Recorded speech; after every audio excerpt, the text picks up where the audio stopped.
এটা পালসারের কার্বোরেটর।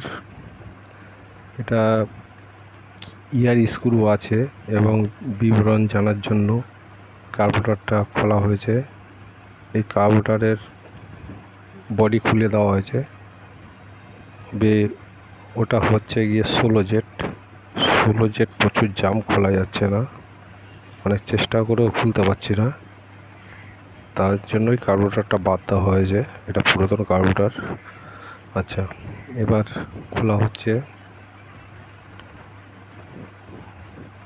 ফ্লোরটা খুলে দেখি কি আছে।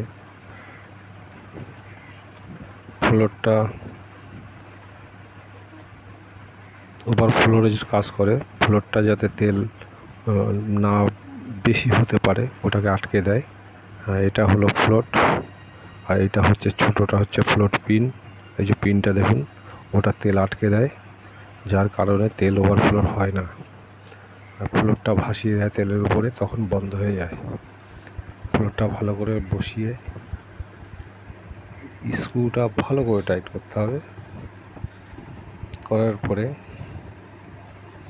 যে কারণে ফ্লোরটা দেওয়া হয়েছে, ফ্লোরটা তেল যখন বেশি হয়ে যাবে তখন ওটা উপরের দিকে উঠে যাবে, তেলটা অফ হয়ে যাবে। আর যদি ফ্লোরের মধ্যে নোংরা চলে আসে তখন ওভারফ্লো হয়ে যায়। আচ্ছা, এবার কভার, এটা হলো মেইন জেট। মেইন জেটটা পুরো নিচের দিকে থাকে, যার কারণে জোরে চালাবার সময় তেল বেশি পরিমাণে নেয়, যার কারণে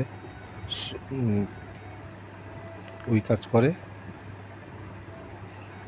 মেইন জেট। আচ্ছা, কভারের স্ক্রুগুলো লাগিয়ে দিই। এখন মেইন যেটা হচ্ছে সেটা হচ্ছে গিয়ে এয়ার স্ক্রু। গাড়ির সবথেকে মেইন চিজ হলো এয়ার স্ক্রু।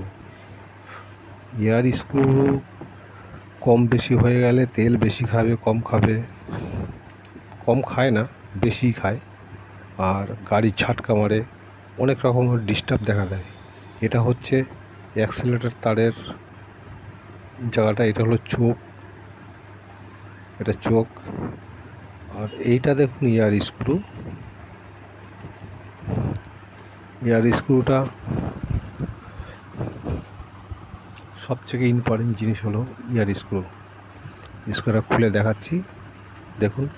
এয়ার স্ক্রু ওখানে ভালো করে হাওয়া দিয়ে পরিষ্কার করা দরকার, যাতে ওর মধ্যে কোনো টুকরো টাকরা না থাকে। এয়ার স্ক্রুর মধ্যে একটি ওয়াশার, রাবার ওয়াশার, এমনি একটা লোহার ওয়াশার, একটা স্প্রিং, আর এটা হলো এয়ার স্ক্রু।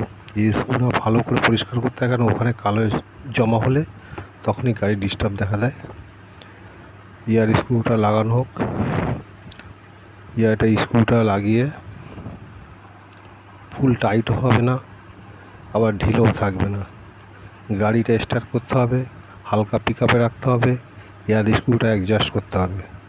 অ্যাডজাস্ট করার সময় করতে করতে যেখানে দেখা যাবে পিক আপ কমে যাচ্ছে সেই জায়গা থেকে একটু বাড়িয়ে দাও, দিয়ে দেখবে যেখানে বেশি বাড়ছে সেখানে স্টপ করে দিয়ে স্টপ করে দিতে হবে। দিলে গাড়ি কন্ট্রোল হয়ে যাবে।